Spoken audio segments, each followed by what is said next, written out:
I guess this is gonna be a thing now. It's pretty late here, and it's just past like almost 2 a.m. on July 20th. Y'all know what day it is. Yup. It's the day where John Subahibi returned the world to the sky. And that's how Skadi based his visual novel on a true story, by the way, of this John Subahibi character. Anyway, let's dive right in, as the YouTubers say. To Takuji, mornings were the most vivid time of the day. As the hours passed, the colors of the world faded. Everything felt hollow. The teacher's voice, the chatter of his classmates, they all sounded like they came from a distant world. The teacher's bad as fuck.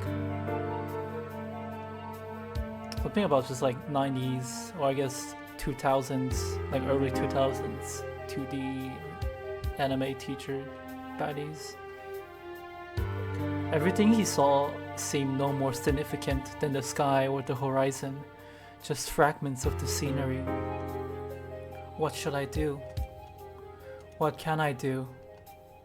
What must I do? I can't decide anything at all. I'm just a lizard trapped in a jar. There's no way out. All I can do is scream. Maybe I should just die. Takuji repeated the phrase in his head, which had already become a habit, like a mantra. Maybe I should just die. Maybe I should just die. Maybe I should just die. But the words themselves felt hazy, their edges blurred, eluding any solid grasp. Each time he snapped the thought, he shaped the thought. Even the weight of the word death seemed to dissolve further. Would there come a time, he wondered, where he could not even feel the dull sting, the raw edge of real pain, not even faced with the concept of death? A fear like vomit rose from the depths of his throat. Maybe I should just die. Maybe I should just die. Maybe I should just die. To give substance to the spell, Takuji allowed his consciousness to sink into the delusional world. He needed self-loathing. He needed delusions so transgressive they could bring him to seriously consider suicide. Takuji began to slowly enclose someone precious to him within the cage of his own delusion.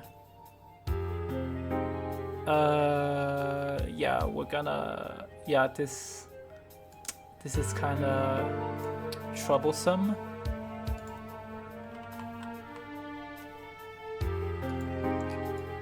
I told you the start of this was really is really fucked. Hold on a sec. Gray began to echo dryly in the depths of his ears. Ah, shut up! This is the perfect moment! Shut up!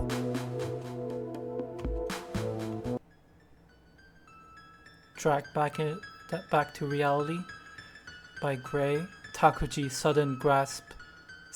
God, I can't fucking reach it. Maybe it's because it's late.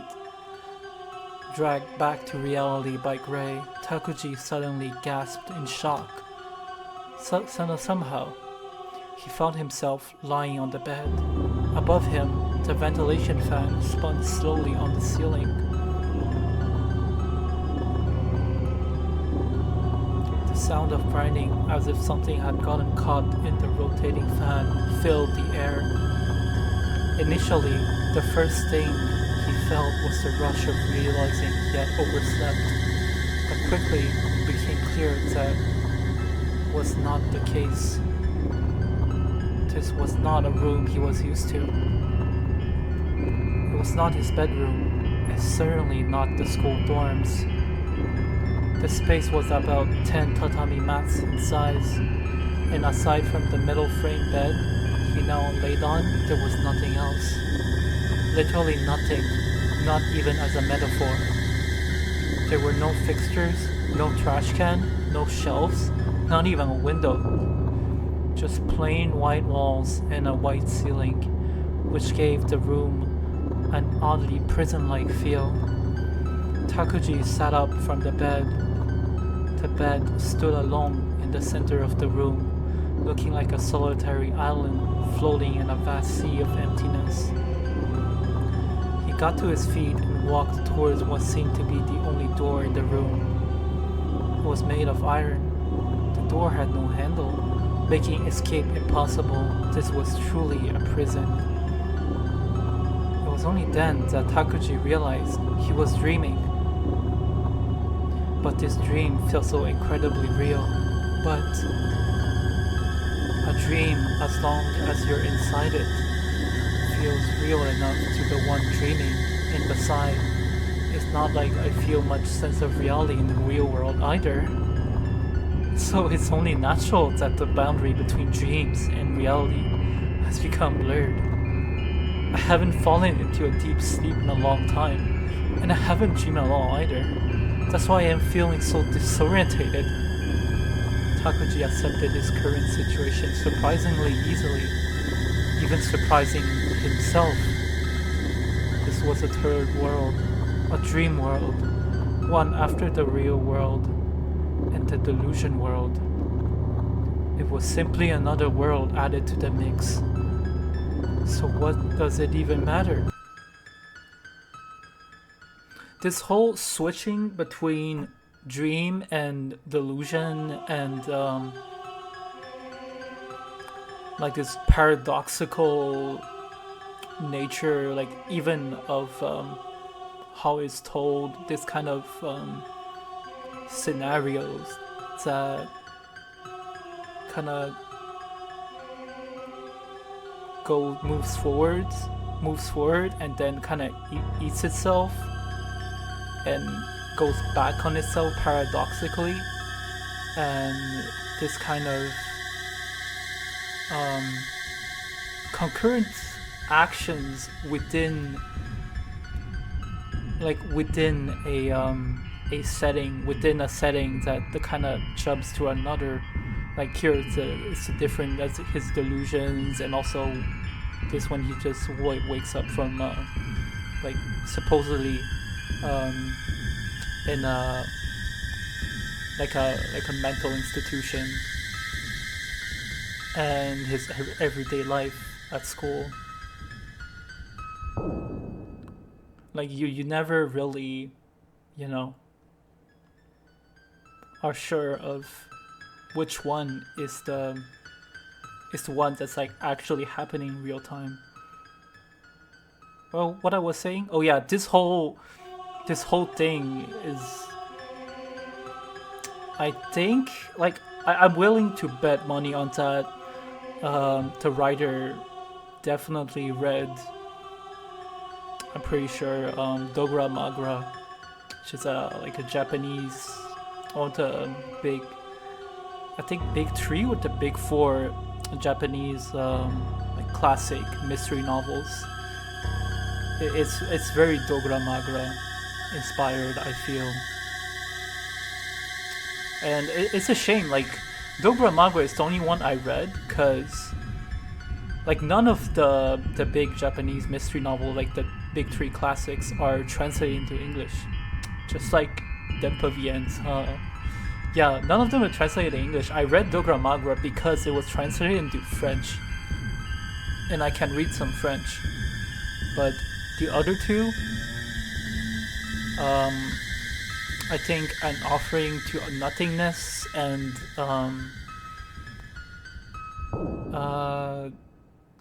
deaf and no, I forgot. I forgot the name of the other one. Something like the Death House. Something like Murder in the Death House or something like that. But yeah, it's crazy how no one knows them in the West. Yeah. Anyway, well then.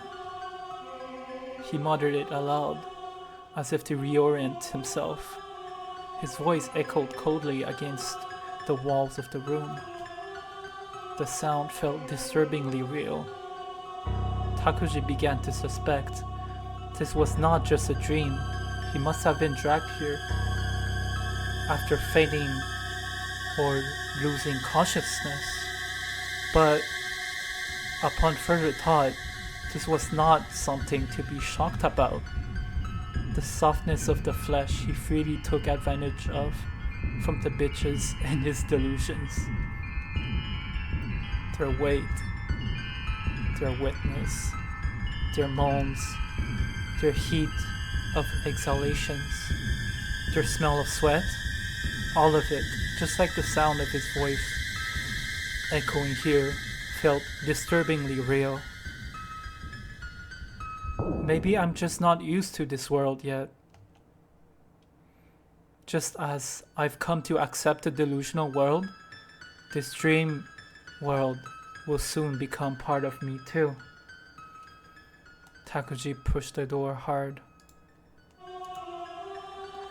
It didn't budge. He laid back on the bed again, hoping the dream would finally fade away. But it showed no signs of doing so. This dream world, unlike the delusion world, seems to have its own rules. In that sense, maybe this dream world was even more real than the delusional world. While lost in such vague thoughts, a soft voice suddenly reached his ears from somewhere. Is someone there? You're there, aren't you? A young feminine voice. It sounded as though it was coming from beyond the wall. The person beyond the wall, struggling to keep their voice suppressed, continued. Is someone there? You're there, aren't you? Is someone there? So you're there after all. Her voice carried a resonating brightness. I'm so glad. I was starting to think I'd never see you again. Wait, don't you have the wrong person? Huh? I'm Takuji Torabishi. Don't joke around. We don't have much time. Listen carefully. You're in grave danger right now. Danger? It's them. Wait a second, I have no idea what you're talking about. I'm not the person you're looking for. And have no clue who they are. And who are you? The woman on the other side of the wall fell silent. After a moment, her voice returned, trembling. They took your memories. Damn it, damn it, damn it, damn it, damn it!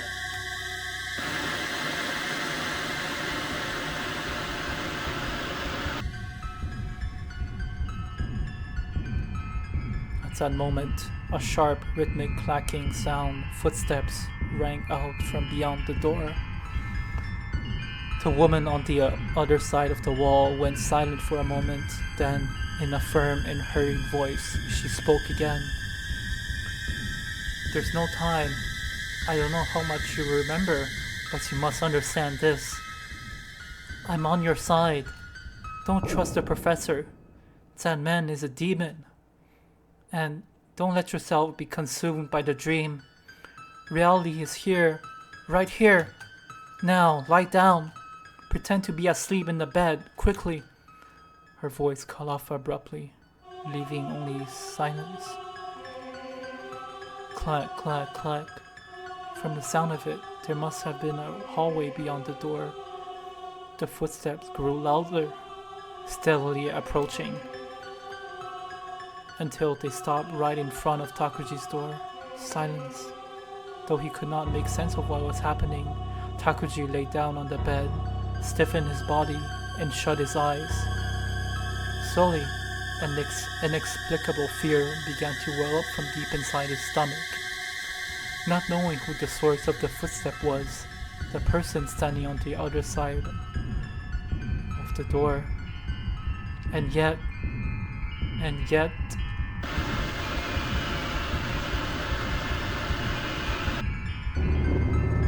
the fan on the ceiling whirred noisily. Wake up! How could you wish for it always might? The door opened with a clunk.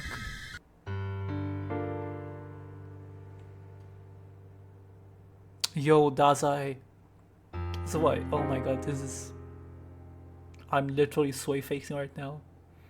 Also because in Dogra Magra, as I mentioned, it's not a spoiler or anything. Not that like there'll ever be an English version anytime soon. Though I think there's a translation in the works, but I haven't heard anything about it, any news about it. But yeah, the main character, I think the narrator in Dogra Magra, he also wakes up by a noise, by this very particular noise in the beginning, and without a sense of identity. And one of the first thing he hears is another female inmate in the same institution as him, yelling next door, and that becomes his only kind of clue as to who he is. And also this kind of like shady, untrustful professor that plays a big role in that. Yeah, it's really interesting to see the kind of lineage of these things, just dating back from, because Dogra Magra was from the 1930s, you know, like from this to like Shizuku, to that one book, that one like OG Denpa novel by that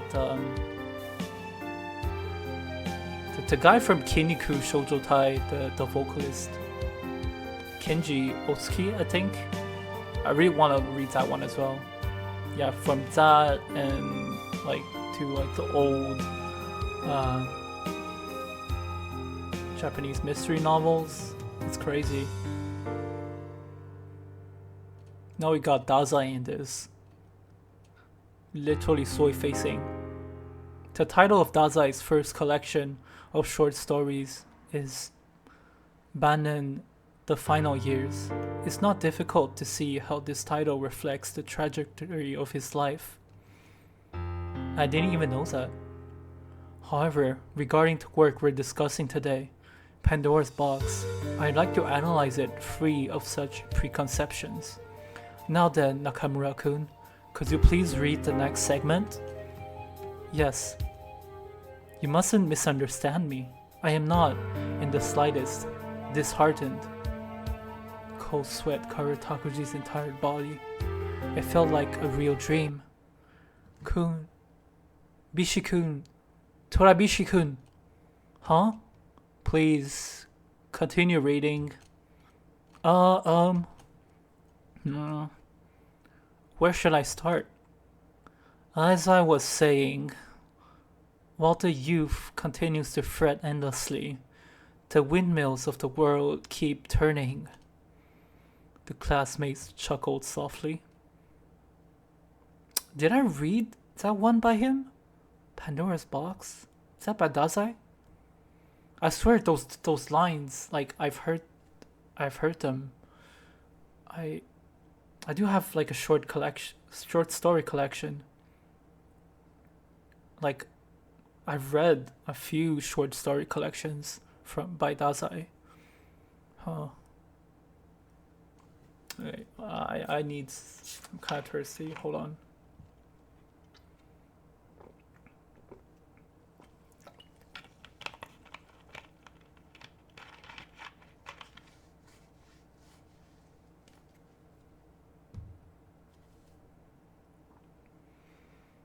Panicking Takuji flipped through his textbook, searching desperately for the right passage. Meanwhile, the chuckling grew louder. Kinjo-sensei, the modern Japanese teacher, stared at Takuji expressionlessly. Damn, she's a baddie and she's an expert at modern Japanese classics. He could already picture Momiji sighing in exasperation. He could feel his face turning red. Embarrassment, anxiety. However, the weight of reality, the sharp, stinging sensation that Takuji must have once felt within himself was missing. It all felt like it did not matter in the end. Somehow, he was convinced that, ultimately, it was not a big deal. The inexplicable fear he had experienced in the earlier dream felt far more real. That's enough. Sit down, Torabishi-kun. Shinoda-san, could you continue in this place?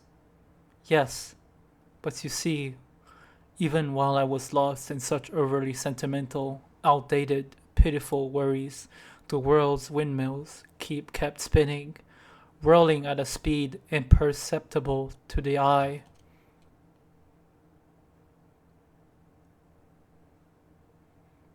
Here's what we'll do.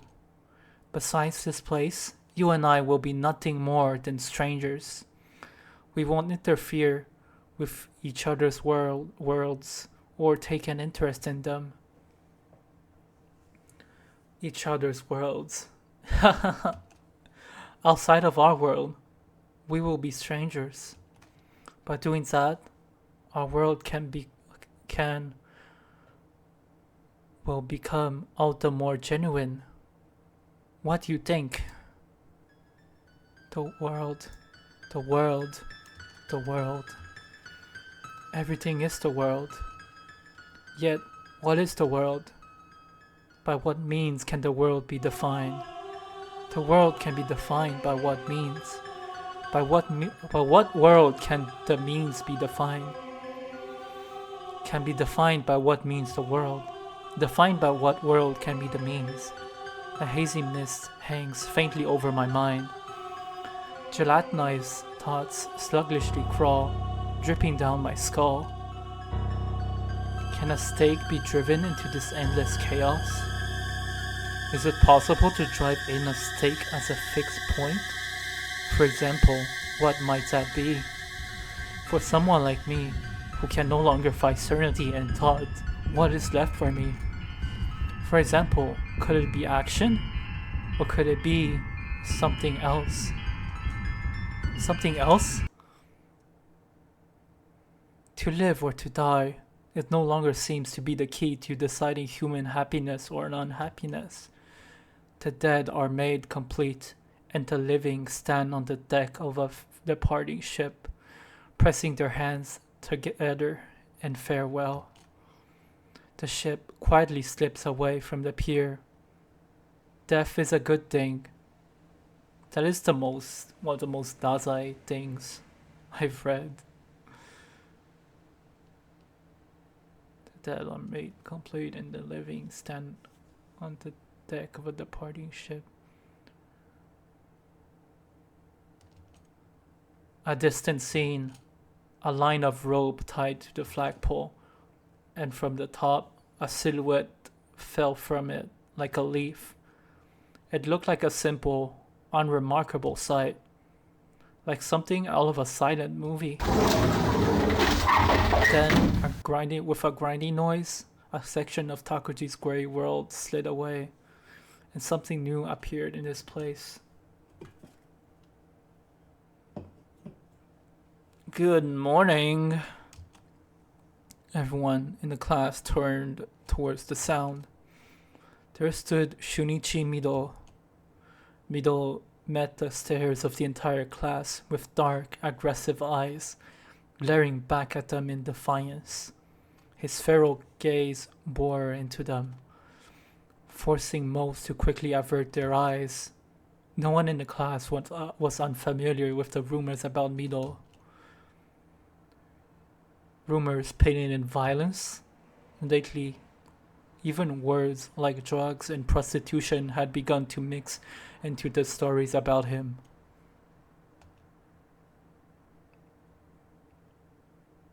Nowadays, kids nowadays, they're taking ketamine like it was weed. Like this, I guess, yeah, this must have been pretty bad. Their eyes. And in Mido's eyes, there was enough conviction to make it feel like these were not just baseless rumors. Just barely made it in time, right, Sensei? Mido laughed as he stepped towards the classroom, but Kinjo Sensei's sharp voice stopped him cold. How nice of you. Fourth period is already over, you know? I have no objections if you want to let yourself fall behind. But I ask you, refrain from causing trouble for others, please. What did you say? Please leave the classroom, Mido-kun. As far as my class is concerned, I do not permit attendance partway through. Please leave. Leave. The air in the classroom tightened solid. Everyone in the class held their breath, watching the situation unfold. In the suffocating silence, there was a palpable sense of violence about to erupt. A mix of fear and morbid anticipation swirling in the atmosphere. Finally, Mido broke the tension with a sly grin. Sensei, you live alone in Hinata Hill, don't you? I know your address. Second floor, right? A ladder is all it takes to climb up to a second floor balcony. In glass, a single piece of duct tape, and you can break it clean without sound. You know? A woman living alone, dangers everywhere, you know? Gotta be careful. Slap. Giga Chada's teacher. Wait. Sharp crack echoed through the classroom. It was the sound of Kinjo Sensei mercilessly slapping Mido across the face. The sheer audacity of the slap even left Mido momentarily unable to process what had happened. A stunned expression remained fixed on his face like a mask, but it soon gave way to an explosion of humiliation and rage. You bitch.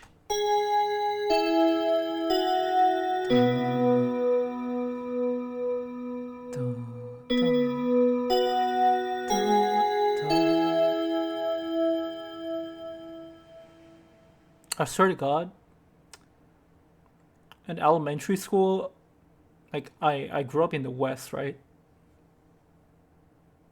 In elementary school, they had this exact like a recess or like end of class ringtone, like bell, whatever you call it, like this one. But then after I switched schools and I went to high school, there was never this sound again. And I always thought like this bell sound, right, was only in Japan, like in Japanese schools. So I wonder if there's some crazy ass Mandela effect or something. Ding, dong, dun, dun, dun, dun, dun, dun. As if on cue, the end of class bell rang out. Caught off guard at the very moment of his outburst, Mido paused for a moment before sneering with a humph. What a boring woman. That's all for today. Class dismissed. Just so you know, what I said earlier wasn't a threat, Sensei. Do as you please.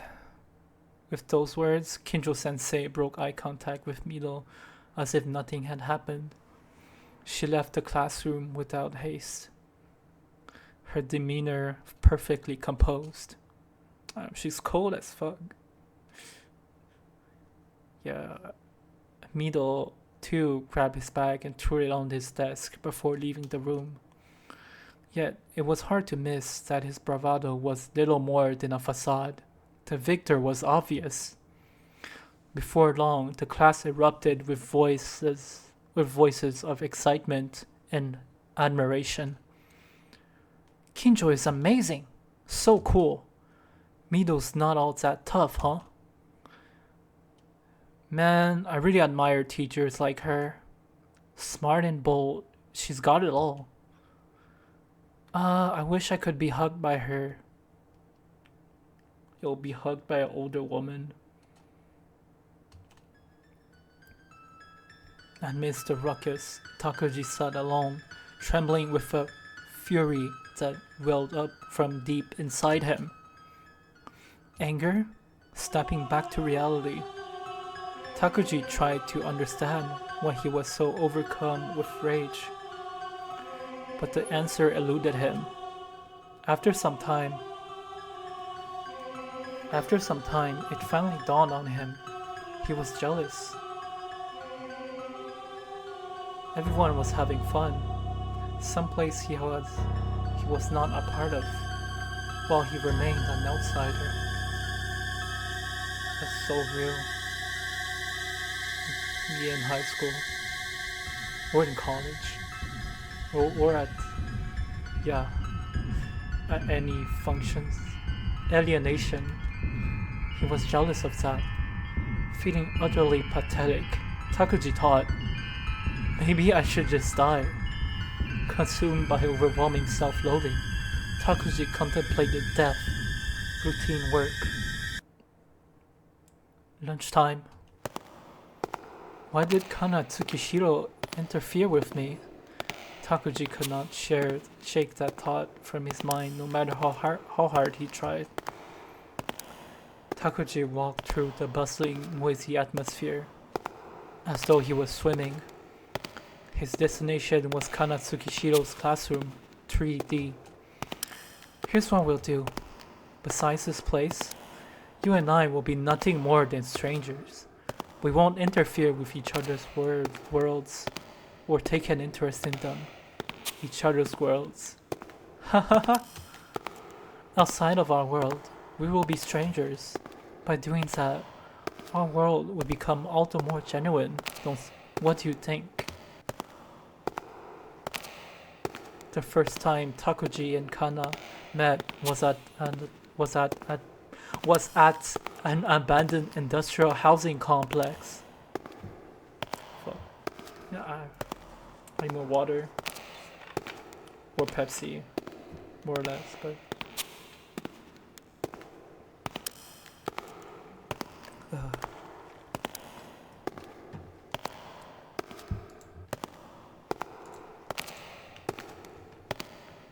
Hold on a sec.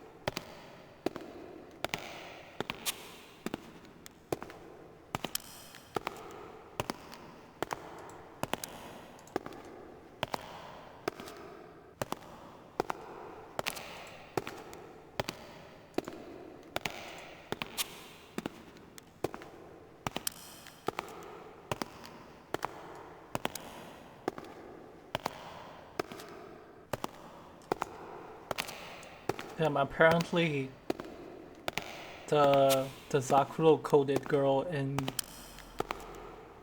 Sakura no Uta is part of the LGBTQ community. No, I'm so devastated. These woke people, man. They're sinking their hands into everything. Past 2 a.m., during one of his usual nocturnal wanderings, Takuji had wandered aimlessly into the industrial housing area. Those 12 apartment blocks, which had once housed more than 100 families, had been abandoned for years due to a string of factory closures and structural decay.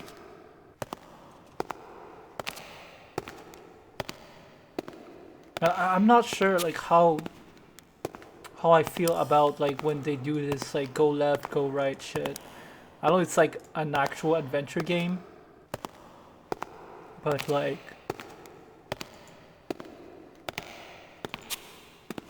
I don't know what choice I'm making, you know? Like no shit, I'm just gonna use a guy, you know? Yeah. The ruined masses of reinforced concrete easily evoked images of tombstones, and perhaps inevitably, rumors of ghosts began to circulate. After being featured on TV as a rumored haunting hotspot, curious thrill seekers had briefly flocked to it, but a few years ago, fences of chain link metal were erected around the housing blocks, turning the site as a place of complete silence. Thrill seekers.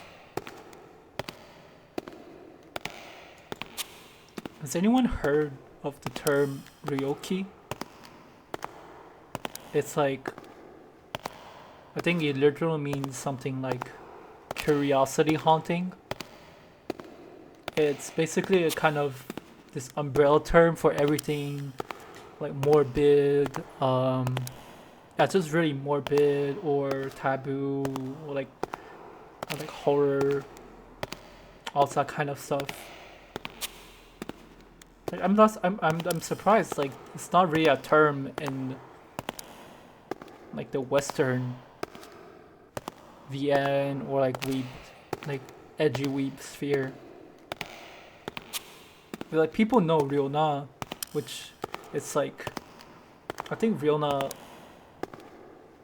came from the term Ryoki. It's like a subgenre sort of, but no one knows the word Ryoki. But which I feel is like such a good term, even though it's like very vague, that describes a specific kind of it's a vibe of morbidness, like with this Jisatsu 101, or even stuff like Higurashi. Yeah, like a lot of stuff. The fences, however, were only about 2 meters tall, so it was not impossible to climb over them. In fact, Takuji managed to climb over them with ease. So, the fences did not physically prevent intruders from entering.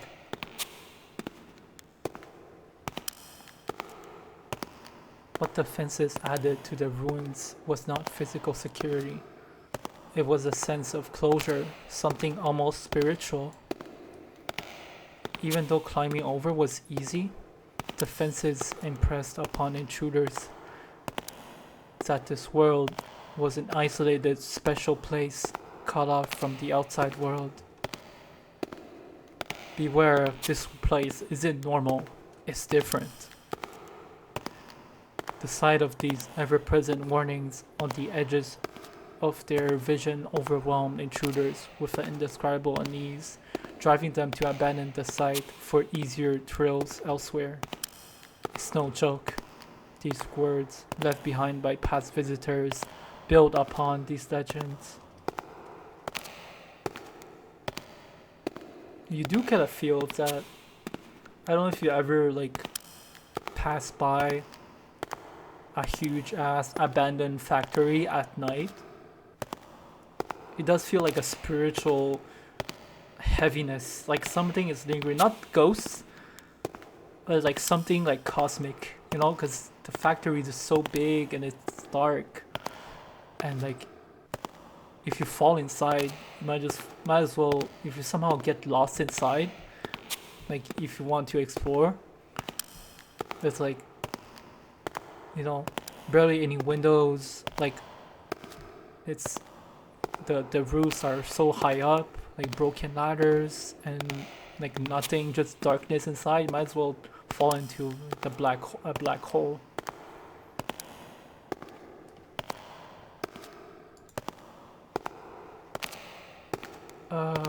Fuck. I guess go left. Over time, the years reign in natural decay, stained the chain link fences red-brown with rust, further shrouding the place in an air of grim desolation. The apartment walls grew blotched with stains, and illegally dumped trash began to pile up randomly across the grounds. A heavy, palpable sense of dread lingered the area, so thick it felt untouchable, to the point where even visiting for fun seemed utterly out of the question. For Takuji, the ghost story-like atmosphere was not frightening in the slightest. He knew the world held far more terrifying things than the shadow of a pale child peering out from a shattered window, or the faces of the dead plastered across the walls of the housing complex. He did not need to summon malevolent spirits to experience fear. Within Takuji lay an overabundance of his own darkness. So true. Compared to facing a colorless future that would likely stretch on for decades, ghosts seem like manageable, childish fears. He's being real as fuck. Still, he had not expected to encounter anyone at 2 a.m. Tut. Tut. Drawn by the sound, Takuji made his way to the center of the housing complex, where he found several white lumps scattered on the asphalt. Some of them twitched faintly on the ground. They were white plastic bags from a supermarket. Tut.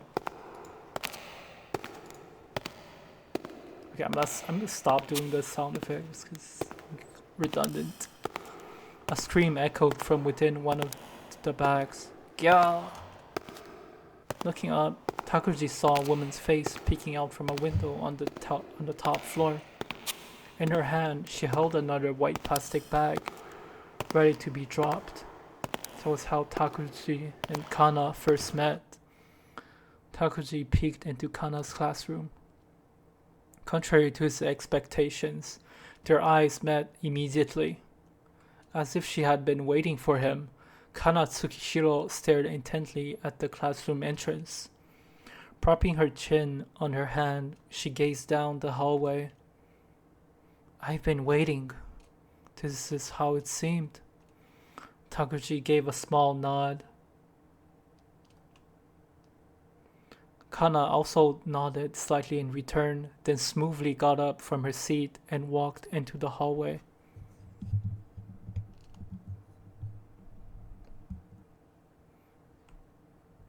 As they passed each other, she murmured softly, "At the rooftop." Without waiting for a reply, Kana quickly walked down the hallway. The rooftop. Bang, bang. The faint sound of a rifle echoed. Of course, there was no rifle to be found here. It was nothing more than a noise coming from Kana Tsukishiro's lips, mimicking gunshots.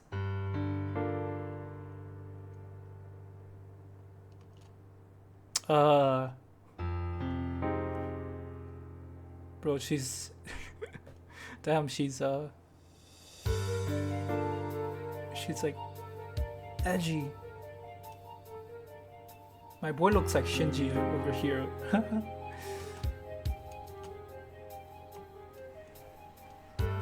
Through the scope of her imaginary rifle, Kana's sights were trained perfectly on the face of a male student. He was wandering aimlessly through the courtyard, a clueless boy with a face full of acne. Yet his eyebrows were meticulously groomed, an air of mismatched self-importance about him. He had even bleached his hair, pretending to be some sort of handsome guy. Bang! The boy's head shattered like a watermelon. Yeah, I was about to say, like, Kana's on some watch list over here. Kana slid the bolt on her imaginary rifle, targeting a female student next. Bang.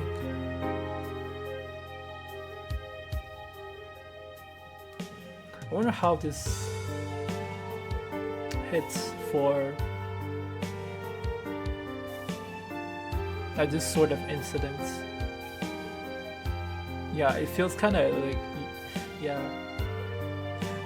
the bullet blew off her right leg, and as she collapsed, her right arm, left arm, and left leg followed in return. Bang, bang, bang! Each shot landing precisely. In Kana's scope, the female student convulsed.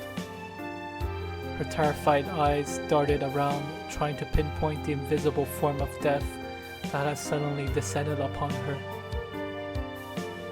Pointless, pointless. Bang! Kana turned around and aimed the barrel at Takuji. Here's a quiz. 1971. What was the name of the murderer who fired a rifle from the rooftop of the University of Texas? You have 10 seconds.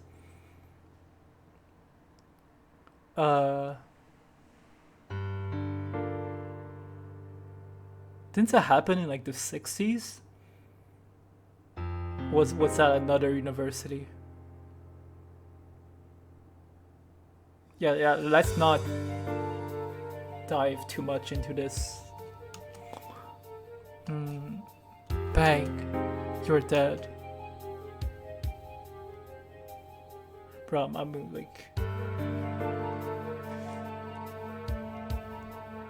Takuji ignored her and questioned her instead. Why?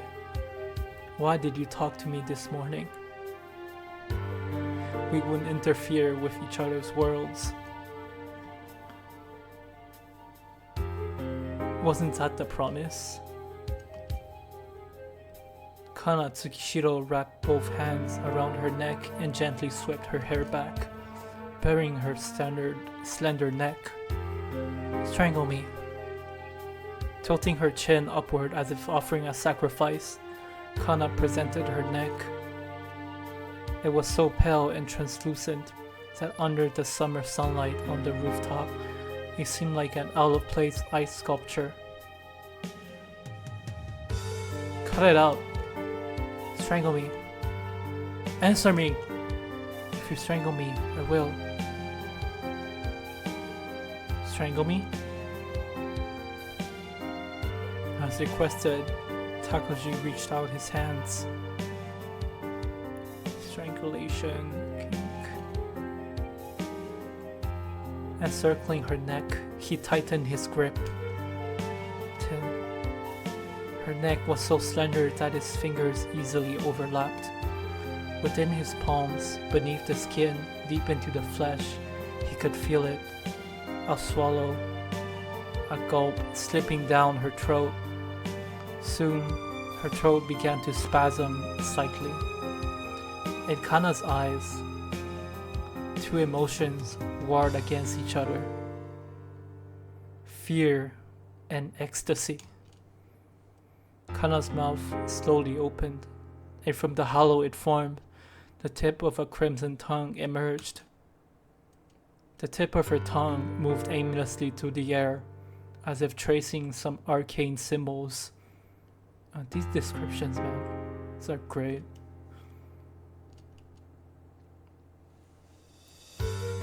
Takuji began counting. 5, 4, 3, 2, 1. Release.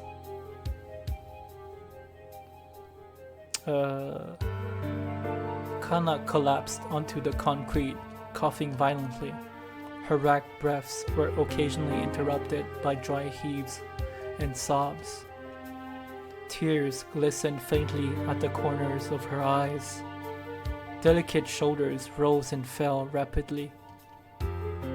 Strands of hair clung to her sweat-slicked cheeks. Takuji, with a sudden force, shoved Kana down onto the floor. A dull thud echoed, but he paid it no mind as he straddled her. Using sheer strength, he gathered both of Kana's arms into one hand and pinned them to the ground, restraining her. The hands that had been moving with her skirt moments before was now smeared with a slick, glistening fluid.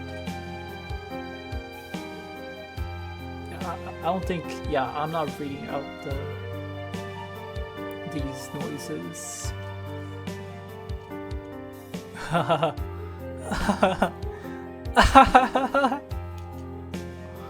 As Kana let out a peal of deranged laughter, Takuji pressed his body against hers. Beneath him, the soft mass of flesh twitched, matching the rhythm of her breathless laughs. Bruh, get a room. Ha. Ha. Ha. The person who had once stuffed stray cats into the supermarket plastic bags and hurled them from the 5th floor window of the abandoned Block 5 building, Kana Tsukishiro.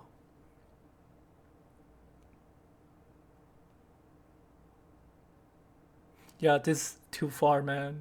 Too far. When Takuji had asked her why, she had responded with the same kind of manic laughter she let out now. Ha ha ha. There's no reason. When I do this, I feel alive. Upon hearing those words and witnessing the dull indifference in her eyes, Takuji immediately understood that this girl was his kindred spirit. He fell headlong into the dark chasm belonging to Kana Tsukishiro. Bro found his twin.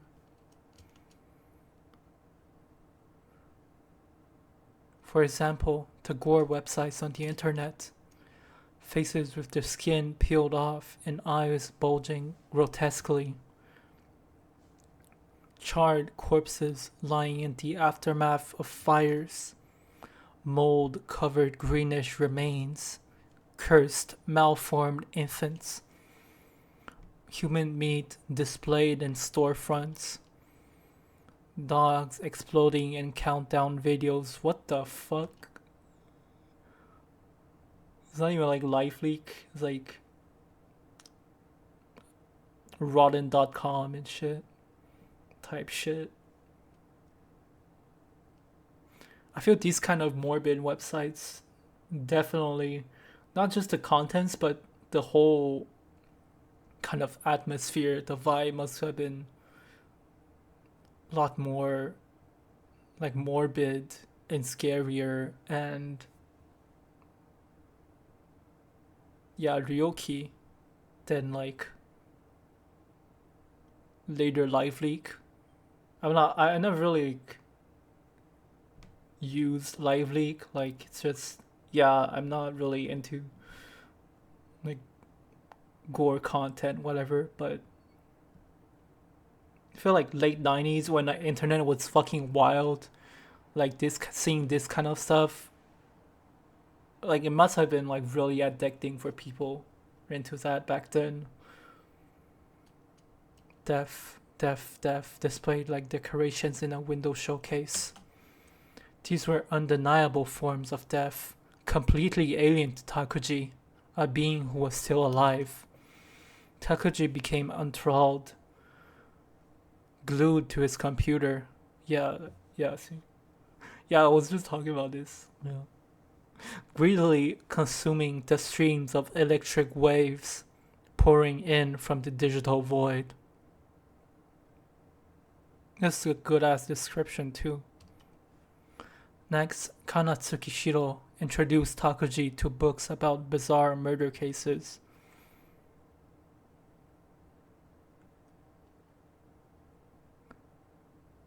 There were solid, well researched reports and also bizarre ones made purely out of curiosity.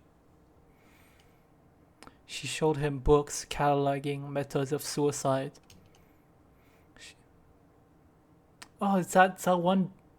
I know there's that one, like, complete manual to, yeah, written by a guy in Japan in the 90s. Some real, praxis, stuff, you know. Uh, the book cover goes hard though. I think it is referenced a few times, so that's why I'm talking about it right now. She recommended eerie music classified as gothic metal, which she dutifully listened to. God, what gothic metal bands were they listening to? Like Typo Negative, like, or more shit like Marilyn Manson, or like Nightwish. Like what type, what aesthetic kind of gothic metal? Well, Manson isn't even fucking gothic metal, but I saw his music fucking ass. But yeah, you know what I mean. Like people would have thought it was probably gothic metal. Or just him just listening to like a edgy ass fucking gothic metal album, or like some new metal were kind of goth.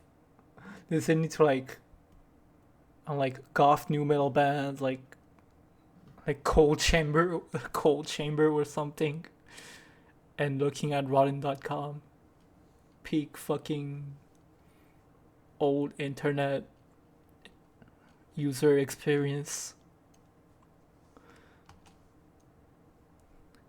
Meeting Kana made Takuji realize, with a sense of astonishment, just how abundant death and suicide were as commodified products in the world. Areas of bookstores he had never paid attention to in the dark corners of the internet teemed with depictions of death. Within a month, those items had lost all appeal to him. The novelty and shock were replaced by a familiar sense of tedium, surprisingly, an emotion akin to embarrassment. Rose became desensitized, as we would say. He felt as if he had become one of those socially inept misfits who could only find refuge on the internet, or a smug, pretentious connoisseur of subculture. Oh, if only they knew back then how many of these would pop up. The types of people, I mean. A banal descent into the ranks of the unremarkable.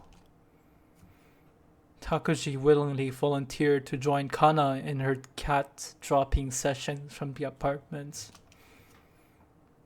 It was an overwhelming confrontation with death.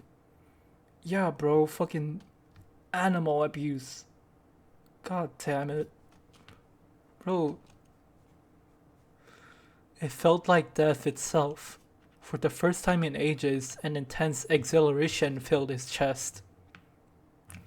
When the eighth one smashed against the ground, Takuji finally noticed he was in a state of intense arousal. It was as if, by killing, he had literally absorbed the lives of the cats into himself. There was also an undeniable hint of sexual excitement on Kana's face. The moonlight illuminated her pale skin, gently tinged with a soft pink, and her entire body seemed to exude a dreaming, intoxicating aura.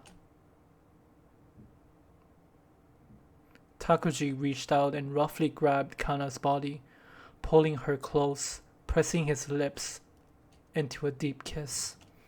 Kana's tongue forced its way into Takuji's mouth, probing and exploring. In the midst of it all, she begged him to choke her. It was then that Takuji first strangled a woman.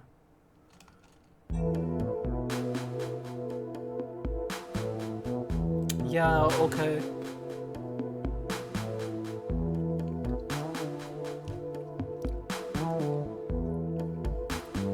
Alright, it's getting kind of late. I think we're gonna stop here now, and shit, I still have to on Final Fantasy 14 I still have to do the fucking gold. Fuck, I keep blanking out. It's like on the Manderville gold fucking lottery shit. Yeah. And then probably go to bed. But today, I really like the most parts of what we've read through today. I think it's really, a lot of stuff are really just interesting subjects to kind of like examine. Yeah, like take out and examine. Also, the kind of literature references and influences go crazy. Yeah, happy Subahibi Day, everyone, and yeah, as Minakami Yuki said, live happily. Well, yeah, well, good night.